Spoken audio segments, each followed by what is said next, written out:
Today on the Morning Edition, they make it look easy in the air, but what does it take to pull off those moves over JBER? We'll go behind the scenes with the Blue Angels and Golden Knights. Plus, a whale smashes into a family's boat in Glacier Bay, sinking it in the middle of the night.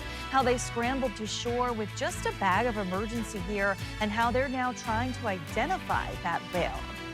And it's almost time to head back to school. We're getting you prepared with everything from safety to shopping as kids in Alaska start heading back to the classroom this week.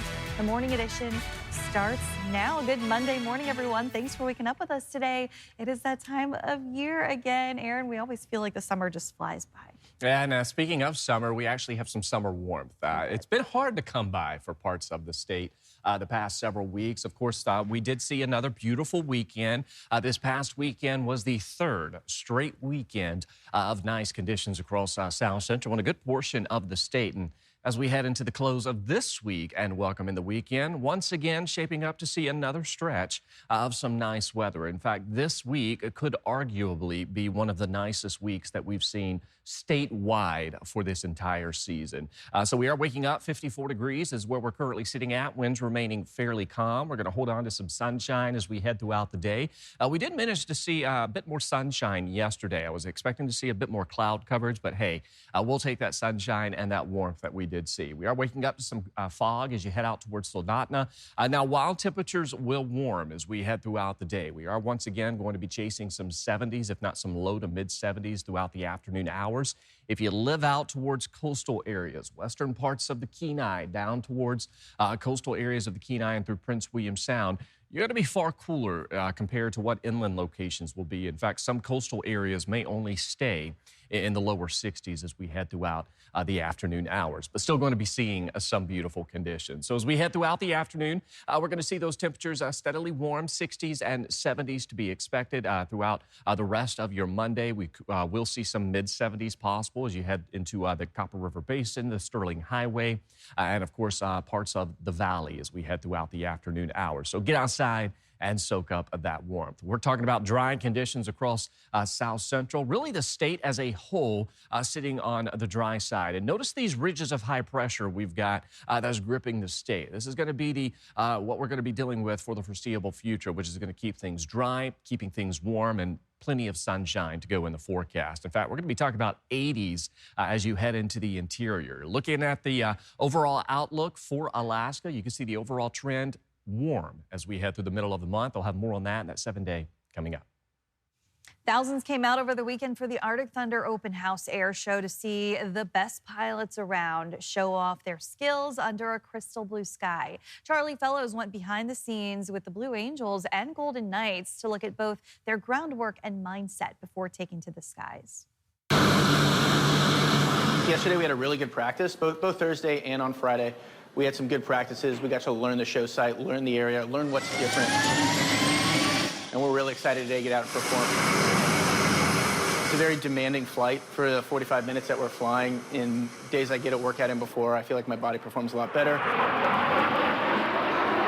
Prior to the brief, we'll kind of joke around, keep things light. But once we start that brief, we really do lock in, start focusing on the task at hand, and get ready to go.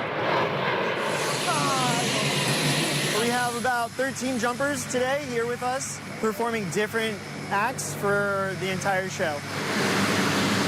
Just get up, prep myself, get myself mentally ready for the day, get all my equipment sorted out. We have our duty team, which performs all of our gear checks. They ensure that all of our equipment's laid out for us and ready to go. Today we're looking at 12,500 feet, depending on clouds, but it looks like it's going to be a beautiful day.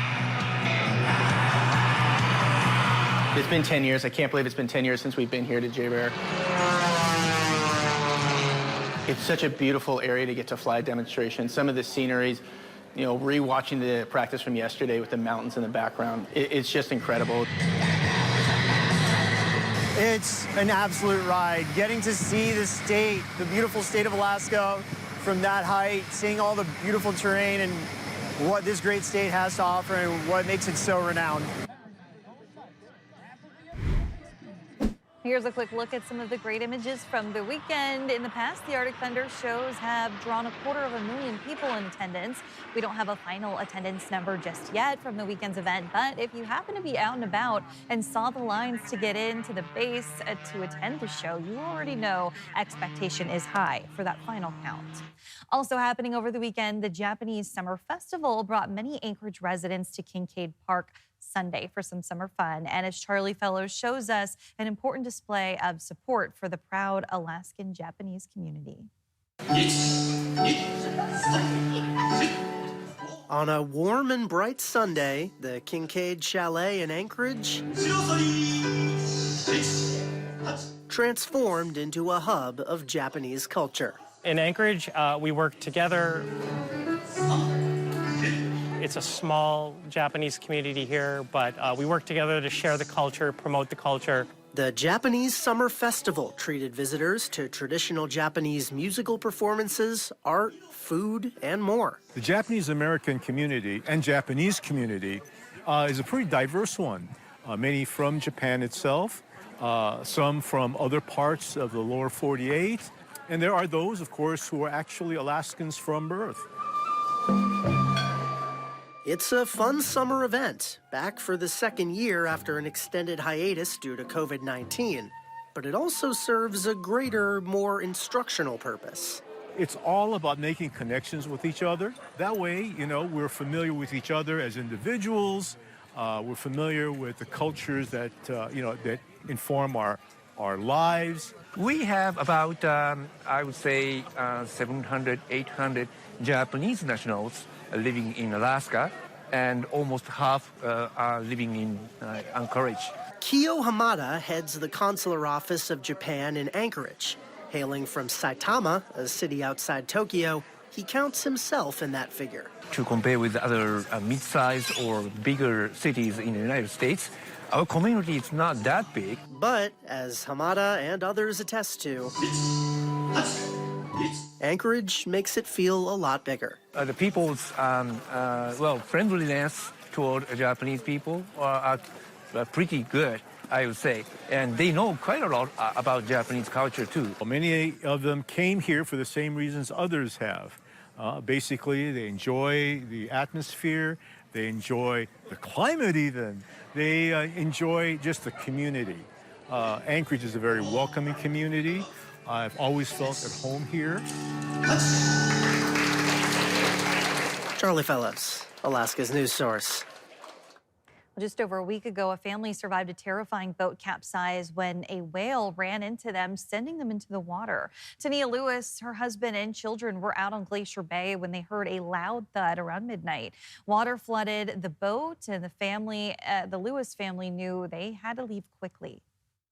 We barely had time to grab a bag that had our sleeping bags and a little bit of emergency equipment that I usually carry with me whenever I'm in the backcountry, including radios. And then I think the hardest part, besides the boat sinking suddenly in the middle of the night, was that the whale also swamped our dinghy. The family made it to safety to shore, where they were picked up by a Coast Guard in the morning around 6:30. Lewis says the whale damaged the ship's hull, but it is repairable. As for the whale, it hasn't been found yet, but the family is looking into getting DNA samples tested to identify it. On the beach, they built a fire, stayed warm with what little gear they had, and waited about 6.5 hours for rescue. The executive director of a Fairbanks nonprofit that runs a soup kitchen downtown has announced she will be transitioning out of the position in September. Alex Bengal caught up with Hannah Hill to learn more about the fight against hunger in the interior. Since January of 2018, Hannah Hill has served as the executive director of Breadline Inc., an anti-hunger nonprofit that operates Stone Soup Cafe, a soup kitchen open 5 days a week, including holidays. I've never loved a job as much as I've loved this job. There's not a better job for me. There's not greener grass. There certainly isn't a better team I've ever conceived of in my life. But also, after 10 years here, it's just time for me to move on to the next thing. Hill's job includes grant writing and fundraising, gathering resources, and community outreach. Hannah Hill has been an outstanding director for the Stone Soup Cafe, the bread line over there. That's such an integral part of this community. They saw that program through COVID. They've seen it set record numbers of meals served every day. The nonprofit's activities expanding to include a community garden, among other programs. Breadline is financially secure. We have an incredible team. Our board is strong. Our volunteers are dynamic and so committed to the cause. Hill says whoever takes over the role next will need thick skin and a love for humanity. Every single person who needs our services, every single person who is homeless in Fairbanks and everywhere is a human being. That's somebody's child. That's a person with dreams. They deserve to have treatment from their community as a whole person. While Hill plans to take a break and has no specific plans after that, they look forward to seeing Breadline continue to serve the community. Alex Bengal, Alaska's news source. Still ahead on the Morning Edition, getting into school is about to get a lot harder on purpose. We'll show you the new layered security system at local schools and why district leaders say the extra seconds could prevent a tragedy. But first, how are kids feeling about heading back to school?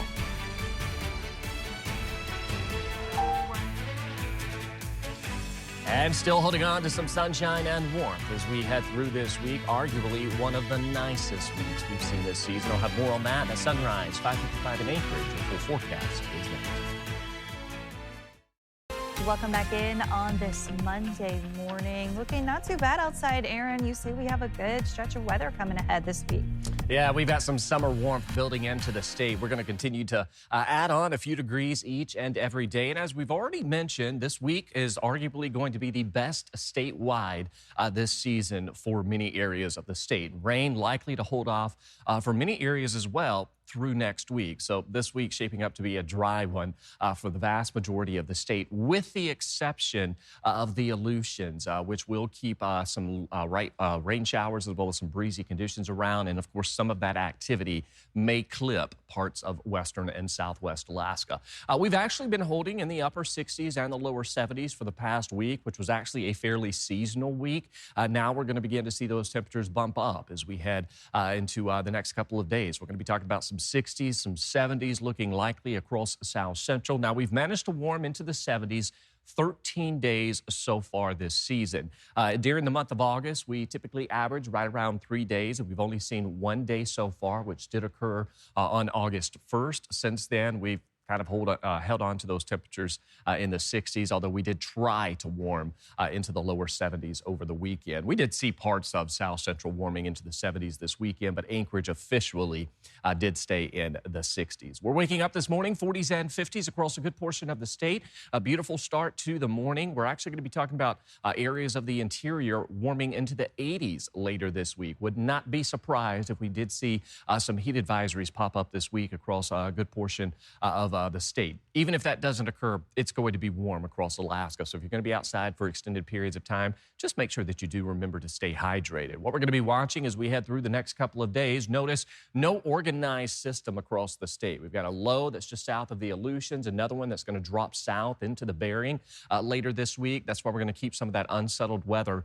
across western parts of the Bering Sea as we head through the rest of this week. But notice that ridge building in across the southeast panhandle into South Central as well as the interior. This is what's going to drive those warmer conditions as we welcome in the rest of this week. And notice the overall trend also on the dry side, as we've been mentioning. We may try to see some isolated showers for parts of southeast, which, as we know, has been fairly dry. We're still sitting at one of the driest summers to date for Juneau. We'll have that for you coming up in my next weather hit. But as far as the overall trend, as we head through the next couple of days, notice fairly dry conditions for a large portion of coastal areas. And there is that active weather we'll see for parts of the Aleutians as well as the Alaska Panhandle. But as far as most of mainland Alaska, we're going to continue to trend on the drier side. We'll warm near 70 degrees today, if not climbing into the low to mid 70s as you head into the valley. So get outside, soak up that warmth. You can see temperatures across the state continuing to maintain a warm summer hold as we head through the rest of this week. That 7-day forecast showing that there it is, daily highs holding in the upper 60s, lower 70s. If we hit 70 degrees at least 3 more times this week, that will mean that we've seen it 16 times this season, which will be right on average with what we typically see. It is back to school season, and that means getting ready in a multitude of ways. If your child is heading back to school this month, then the front door is the first line of defense. Danny Tompkins joins us now to show us what's new this year to keep kids safe. Good morning, Danny.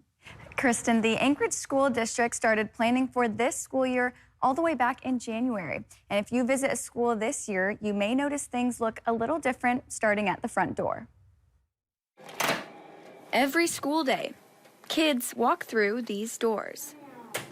But what happens when the wrong person tries to walk in? We understand it is a little bit of a burden sometimes, but the important thing is we're keeping our kids, our staff, and our visitors safe. This year, Jared Woody with Emergency Management says more schools are getting an upgrade. That enables us to maintain our doors being locked 100% of the time, so people can't come in unless they have that fob. So what does that actually look like? The first step to getting in the building is pressing the call office button, which goes to the front desk, and they can see an image of me and see if they can let me inside. Elementary school, how can I help you? Hi there, my name's Danny Tompkins. I'm here with Channel 2 for a news story. Welcome, come on in. Thank you. And with that, they will unlock the front door if you have a real reason to be at the school. And that brings us into the first area, and this only gets us into what's called the vestibule. We can't go anywhere else. This door is locked. We can't go in without approval. So once I'm here, I'll look at the front desk. They'll give me approval, and we can go inside before going on to the next security step. Once you're inside, you still have to sign in with the security system. That checks them for are they on the sex offender registry and may need to be escorted or denied entry into some of our buildings. It's a multi-step process, and Woody says that's the point. You know, we've seen nationally, you know, in the news where districts have had issues. Sometimes those issues became deadly issues. We don't ever want that to happen in the Anchorage School District. Beyond the front doors, students practice what to do if something goes wrong. We have posters that are up in classrooms, hallways. They lay out 5 responses: hold, secure, lockdown, evacuate, and shelter. The goal isn't to scare students. Students that feel safe in school tend to do better academically, and that's what everybody wants to see. Woody added that if you are a parent, the best thing you can do is talk with your student and let them know what to expect. And for those visiting any school, prepare to do a few safety checks. Now, the district also has resources for families at asdk12.org/OEM, covering everything from pre-K through 12th grade. Kristen. All right, thanks so much, Danny. Safety is a lot of parents' #1 concern when they send their children back to school, but another can be shopping for those far too often, far too expensive back-to-school supplies. From pencils to binders to new clothes, it's a familiar sight as back-to-school supplies fill the aisles at a variety of stores. But with the economy in the state it's in, families are looking for good deals to make shopping easier. One of the best things you can do is simply know what you need when you head to the store. Knowing your budget and what items you need will help narrow down the search and avoid getting extras in your cart. Shop sales racks, clearance aisles, and even search online for the best deals in the area. Thanks for listening to our podcast. Click subscribe so you can get the latest podcasts from Alaska's news source automatically. And stay up to date with breaking news and in-depth reporting. Available for free 24/7 with the Alaska's news source app.